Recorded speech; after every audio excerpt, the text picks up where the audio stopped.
It had been several days since Gine started training seriously with Bardock in the mornings, before their daily tasks back on planet Vegeta began.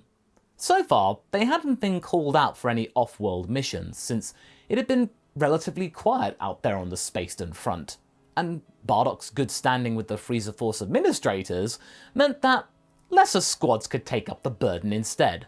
They were the ones selected to go and perform said tasks. This meant that Bardock and Gine could train more uninterrupted.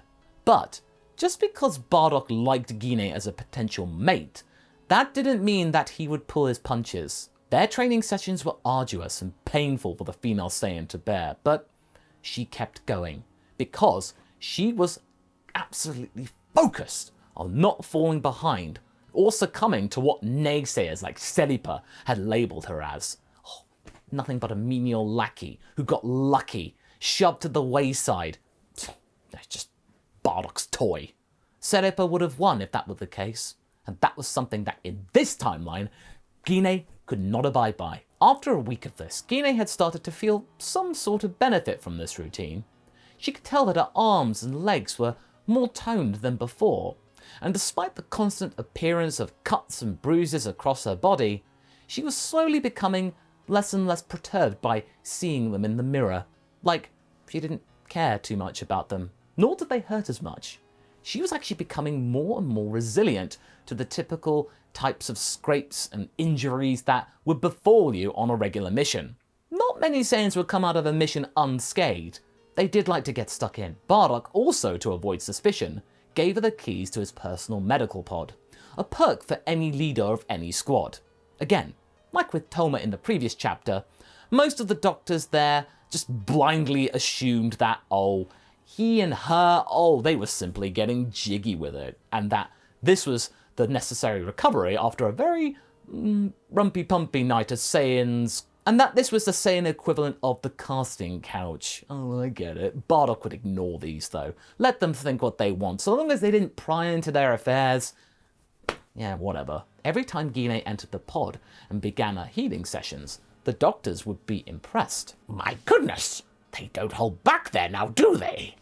They then blush and then get on with some of their busy work. Thankfully, Gine was never privy to this since she was obviously under and recovering. Also, Bardock never told her anyway out of respect.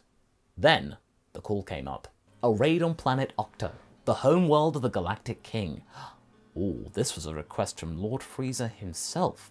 Not just Zarbon or that oaf Dodoria, no, this came from the top. Bardock weighed up his options after hearing this information. Was Gine ready for this particular test? He was busy processing this as he sat by the healing pod, waiting for her latest healing session to come to an end. Watching her peacefully bobbing up and down, floating in the fluid, gave him a sense of empathy. His heart was taking over his head, and that rarely happened. Sure, she could probably show her gains to Celipa and be done with this strength contest and debate, but no, this was too soon, really. Besides, this was quite a high-flying and important mission. If it went wrong, the Galactic King would find out about it and not take too kindly about this. It would get Galactic Patrol nuts on them. And if Gine were to falter, or more likely Celipa, tripping her up and potentially jeopardizing the mission, Frieza would also know about this and heads would roll. Gine's most likely. When Gine exited the pod, Bardock wasn't there. He was supposed to be there and take her to his place. They had only just moved into the same barracks, by the way. The doctor informed her that he had gone off on a mission without her. She was crestfallen. Don't worry about it. These things happen. After all the stuff she had done for him, he still dropped her anyway. I wouldn't be too downhearted if I were you, ma'am. You might want to take a look at this. Something I noticed whilst reading your vitals. You see that there? The doctor pointed to a small readout on the screen. What does that mean? Said Gine as she looked closer at the data. You were probably benched for a good reason. Congratulations, smiled the doctor. A huge wave of relief and surprise surged over her. After all of that, no, he hadn't abandoned her. He had spared her. But, wait, would this revelation halt their progress? Questions for later, though. For now, though, she was over the moon with this news and couldn't wait to tell Bardock when he got back. Out on the mission, Bardock and the crew did their duty and had succeeded at winning the mission. Their task now completed, the team were preparing to head back to base. That is when Totepo brought up the obvious. Say, Bardock, how come Gine isn't here? Really? Bardock tried to shrug it off, and Toma helped him out by giving the question asker a piercing look as if to say, drop it. But Pambukian seconded the motion. Yeah, I missed her meat broth. I felt a little woozy with those last couple of kills there. Oh, I was starving. Bardock grimaced. You've really gotta stop downing those meat broths in one gulp, you idiot. They're meant to last the entire mission. Seripa, as Bardock predicted, pushed back even more. Oh, what was wrong?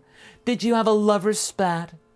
Come on, Bardock, let's just get real here. You know that wastes like her aren't what real Saiyan women are made of. How about I show you what you're missing out on? She gingerly stroked her fingers over her rather substantial thighs, trying to push Bardock's buttons, but she did, but not the buttons she expected. She's pregnant, all right? That shut her and the rest of the gang up. Almost at once, her coquettish nature and expression metamorphosed, rather diselegantly, into a look of disgust.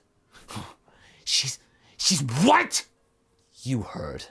He shot a menacing look at her. Bringing her out here would have been a dumb move. You know how the birth rate of Saiyans have been decreasing lately? Those nursing capsules have something to do with it, I bet. So, every Saiyan baby is critical for our survival! He walked over to Seripa, looming over her, still her sporting a look of sheer contempt. If I hear you going off on another one of my crew again, I'll... Seripa remained firm. You what? Bardock didn't give in. I'll kill you. She gasped. But you just said that every Saiyan... What I've seen, you have no use to us. Stop whining and start fighting. He walked away to his pod, motioning the others to move on out and do the same. Seripa was left... Well, this was very much a low ebb in her life.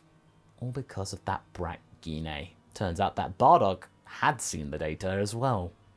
Over the next couple of months, Gine still wanted to train, but Bardock understandably kept taking it easy with her and her condition. However, thanks to those nursing capsules at a certain point in the Saiyan gestation period, the carrier could elect to have her offspring transferred from her body to said capsule, and it developed from there, freeing them to then carry out their duties without any perturbance or go back into the battlefield. She was beginning to show, in fact. It was obvious that she was pregnant, and the deadline for her to make the decision to either put it in the capsule or carry it herself was fast approaching. Nowadays, nearly every Saiyan woman given the choice chose the easy way out, but Gine, she actually kind of liked the experience of being pregnant. She felt a strong maternal bond with her unborn infant, as well as a sense of pride and joy that Bardock, one of the strongest Saiyans out there, had mated with her. But then again, she still had a point to prove herself. If she went to term, she would most likely be in no condition to train, and she would no doubt have to be dropped from Bardock's team, and there would be no certainty as to where she'd go into another one. Zarbon, who oversaw the higher-up squads, would have no place for a postpartum Saiyan. She'd be dubbed as weird, a freak, and sent to perform less strenuous tasks. She would never get the opportunity to fight alongside Bardock again. She didn't want that either. So, it was with a heavy heart that she, the very last opportunity available, had her child transferred to a nursing capsule. Bardock could tell that this was not the choice that she ideally wanted to make, but she did it for them, as a team, and that meant a lot to him. But he kept his visible gratitude and pride to a minimum. It wasn't the right time. His response to a now no longer pregnant Gine was that of, "Okay, glad that's dealt with. Ready to go in the morning?" She nodded and smiled. "I can't fall behind. By the way, I saw that we're gonna have a baby boy." Bardock couldn't hide that good news. A son. Awesome. She chuckled at his obvious delight. The Saiyan child would then be bestowed with the name of Raditz. Gine's idea, when she was cooking the pair of them dinner on their day off.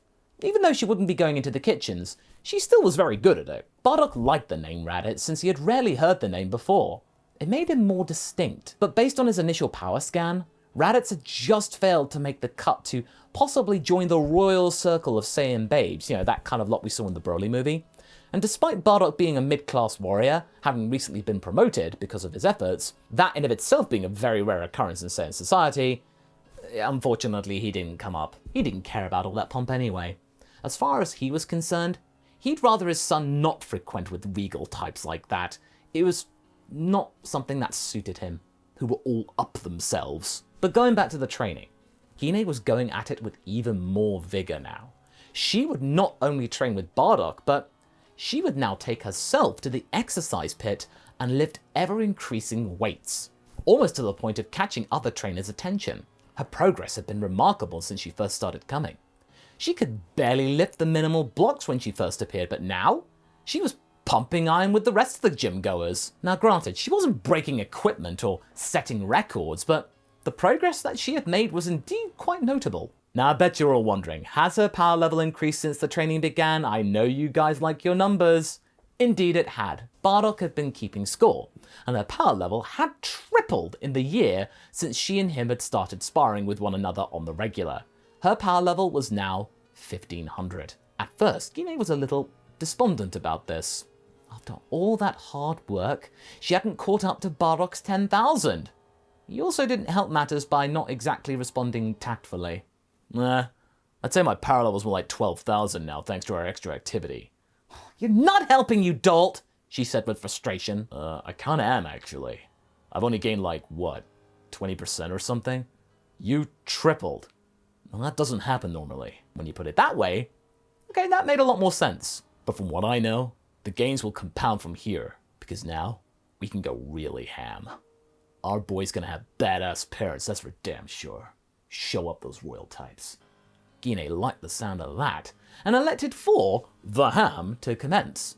And it did. When it became clear that Bardock had actually been going soft with her all this time, she really started to get into this new regimen. It was like something came over. She was really getting spirited.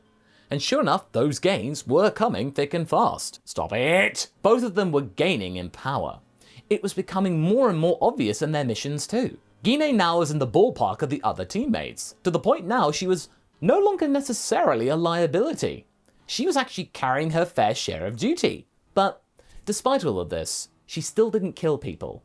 That was something that Bardock couldn't and wouldn't beat out of her. Besides, that's not what she had asked him to do, to help kill people. She'd asked him to make her strong enough to stop Seripa from hounding her. And he was doing just that. He was just taking the instruction a little literally. But hey, at least when Seripa did indeed call her out on it, she could hold her own now, and that sickened the instigator to the core. But this was tempered slightly by noticing that Bardock's own performance was even more impressive. Them having a very strong and powerful leader? That would ease the pain. She actually cheekily checked her scouter for his power whilst he was in the middle of some crowd control, and it read 16,000. Her jaw dropped. Seripa, what does the scouter say about his power level? It's over 16,000! The rest of the crew whipped around. What, 16,000? And were aghast at this revelation.